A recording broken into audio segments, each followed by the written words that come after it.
கர்த்தருடைய பரிசுத்த நாமத்துக்கு ஸ்தோத்திரம் உண்டாவதாக. இந்த காலை வேளையில் கர்த்தர் நமக்கு கொடுக்கிற வார்த்தை, நீதிமான்கள் கூப்பிடும்போது கர்த்தர் கேட்டு அவர்களை அவருடைய எல்லா உபத்திரவங்களுக்கும் நீங்களாக்கி விடுவிக்கிறார் என்று வேதம் சொல்லுகிறது.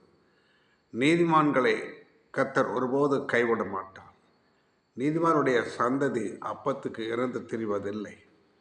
கர்த்தர் நீதிமானை அவர் தம்முடைய பலத்த செட்டைகளுக்குள்ளே மறைத்து பாதுகாக்கிற தேவனாய் இருக்கிறார். ஏனென்றால் அவர் நம்மை மீட்கும்படியாய் நீதிமானாய் மாற்றும்படியாய் கர்த்தர் தம்முடைய சொந்த சரீரத்தை நமக்காக சிலுவையிலே ஆணையால் அடிக்க ஒப்பு கொடுத்து சிந்தி ரத்தத்தால் மீட்கப்பட்டு நம்ம நீதிமங்களாக்கப்பட்டிருக்கிறோம். அல்லேலூயா. எனவே கர்த்தர் நம்ம ஒருபோது கைவிட மாட்டார். நம்முடைய கூப்பிடுதலை கேட்பார், நம்மை ஆஸ்வதிப்பார். கர்த்தருக்கு பயந்து அவருடைய வழிகளில் நடப்போம். கர்த்தருடைய வருகைக்கு ஆயத்தப்படுத்துவோம். கர்த்தர் ஆஸ்வதிப்பாராக. God bless you. ஷேர் பண்ணுங்கள், சப்ஸ்கிரைப் பண்ணுங்கள்.